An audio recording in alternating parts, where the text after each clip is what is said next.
አሳዛኝ ዜና ከወደ የመን በየመን ባህር ዳርቻ በደረሰ አደጋ 181 ኢትዮጵያውያን ስደተኞች ጠፍተዋል ተባለ። በየመንና በጅቡቲ የባህር ዳርቻ ስደተኞች አሳፍረው ሲሄዱ የነበሩ 4 ጀልባዎች በነበረው ከፍተኛ ንፋስ ምክንያት መስጠማቸውና ቢያንስ የሁለት ሰዎች ሕይወት ማለፉና 181 ስደተኞችና 5 የየመን መርከበኞች የት እንደገቡ አልታወቀም ነው የተባለው። ከዚህ አደጋ 2 የየመን መርከበኞች መትረፋቸውን የዓለም አቀፉ የስደተኞች ድርጅት ቃል አቀባይ ታሚም ኤሊያን ለአሶሺየትድ ፕሬስ ተናግረዋል። ሌሎች 2 ጀልባዎች በተመሳሳይ በጅቡቲ ባህር ዳርቻ የሰጠሙ ሲሆን 2 ስደተኞች ሲሞቱ ሌሎች ስደተኞችን ማትረፍ ተችሏል ተብሏል። በየመን ባህር ዳርቻ ከሰመጡት ከሁለቱ ጀልባዎች በአንደኛው ጀልባ 31 ኢትዮጵያውያን ስደተኞችና 3 የየመን መርከበኞች ሳፍረው የነበረ ሲሆን በሌላኛው መርከብ ደግሞ በተመሳሳይ መልኩ 150 ኢትዮጵያውያን ስደተኞችና አሳዛኝ ዜና ተሰምቷል። ከጅቡቲ ወደ የመን 181 ኢትዮጵያውያን ስደተኞችን ጭነው ሲጓዝ የነበሩ በትናንትናው ዕለት ማለትም የካቲት 28 ሌሊት ላይ 4 ጀልባዎችን መስጠማቸው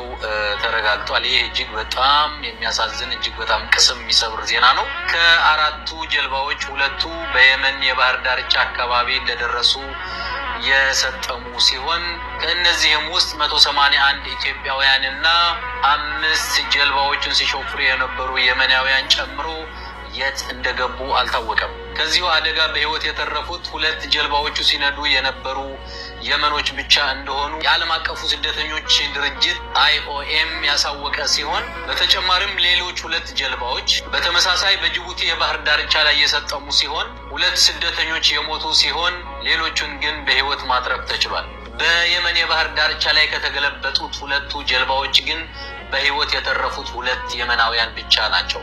በየመን የባህር ዳርቻ ላይ ከተገለበጡት 2 ጀልባዎች መካከል በአንደኛው ጀልባ 31 ኢትዮጵያውያን ስደተኞች እና 3 የመናውያን ተሳፍረውበት የነበረ ሲሆን በሌላኛው ጀልባ ደግሞ በተመሳሳይ 150 ኢትዮጵያውያን ስደተኞች እና 4 መርከቦች ሲነዱ የነበሩ የመናውያን ተጭነው እንደነበሩ ተረጋግጧል። በ2024 ማለትም ባሳለፍነው 1 ዓመት ብቻ 558 ሰዎች በባህር ላይ የአሳ ራት ሆነው መቅረታቸው የሚታወቅ ሲሆን ባለፈው ዓመት የተባበሩት መንግስታት ድርጅት ባወጣው ሪፖርት መሰረት 60897 ስደተኞች አደገኛ የባህር ጉዞ ካደረጉ በኋላ ወደ የመን መግባታቸውን አሳውቋል። ይሁን እንጂ አብዛኛዎቹ ስደተኞች ካሰቡት ሳይደርሱ በባህር ላይ በሚደረጉ ከባድ አደጋዎች ምክንያት የአሳ ራት ሆነው መቅረታቸው የሚታወቅ ነው። ይህ ለኛ ለኢትዮጵያውያን እጅግ በጣም የሚያሳዝን ዜና ነው። ለሟች ቤተሰቦችና ለወዳጅ ዘመዶቻቸውን መጽናናቱን እንመኛለን። የኢትዮጵያ ወጣት በሀገሩ ሰላም በማጣቱ ምክንያት ይኸው የአሳ ራት ሆኖ እየቀረ ይገኛል። እጅግ በጣም የሚያሳዝን ነገር ነው። እግዚአብሔር ሀገራችን ሰላም ያድርግልን። መልካም ጊዜ። ኤብሬክስ ቤተሰቦች እንደምን አላችሁ? እጅግ በጣም ልብ የሚሰብር አሳዛኝ ዜና ተሰምቷል። ከጅቡቲ ወደ የመን 181 ኢትዮጵያውያን ስደተኞችን ጭነው ሲጓዝ የነበሩ በትናንትናው ዕለት ማለትም የካቲት 28 ሌሊት ላይ 4 ጀልባዎችን መስጠማቸው ተረጋግጧል። ይህ እጅግ በጣም የሚያሳዝን እጅግ በጣም ቅስም የሚሰብር ዜና ነው። ከ4ቱ ጀልባዎች 2ቱ በየመን የባህር ዳርቻ አካባቢ እንደደረሱ የሰጠሙ ሲሆን ከእነዚህም ውስጥ 181 ኢትዮጵያውያን እና 5 ጀልባዎችን ሲሾፍሩ የነበሩ የመናውያን ጨምሮ የት እንደገቡ አልታወቀም። ከዚሁ አደጋ በህይወት የተረፉት 2 ጀልባዎቹ ሲነዱ የነበሩ የመኖች ብቻ እንደሆኑ የዓለም አቀፉ ስደተኞች ድርጅት IOM ያሳወቀ ሲሆን በተጨማሪም ሌሎች 2 ጀልባዎች በተመሳሳይ በጅቡቲ የባህር ዳርቻ ላይ የሰጠሙ ሲሆን 2 ስደተኞች የሞቱ ሲሆን ሌሎቹን ግን በህይወት ማትረፍ ተችሏል። በየመን የባህር ዳርቻ ላይ ከተገለበጡት 2 ጀልባዎች ግን በህይወት የተረፉት 2 የመናውያን ብቻ ናቸው።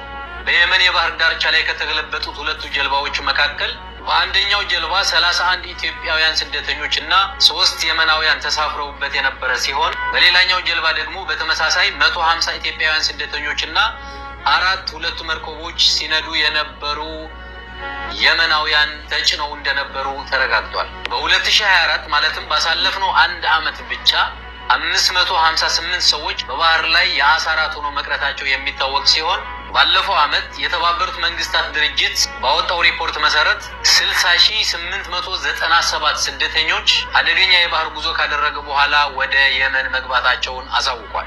ይሁን እንጂ አብዛኛዎቹ ስደተኞች ካሰቡት ሳይደርሱ በባህር ላይ በሚደረጉ ከባድ አደጋዎች ምክንያት የአሳ ራት ሆነው መቅረታቸው የሚታወቅ ነው። ይህ ለኛ ለኢትዮጵያውያን እጅግ በጣም የሚያሳዝን ዜና ነው። ለሟች ቤተሰቦችና ለወዳጅ ዘመዶቻቸውን መጽናናቱን እንመኛለን። የኢትዮጵያ ወጣት በሀገሩ ሰላም በማጣቱ ምክንያት ይኸው የአሳራት ሆኖ እየቀረ ይገኛል። እጅግ በጣም የሚያሳዝን ነገር ነው። እግዚአብሔር ሀገራችን ሰላም ያድርግልን። መልካም ጊዜ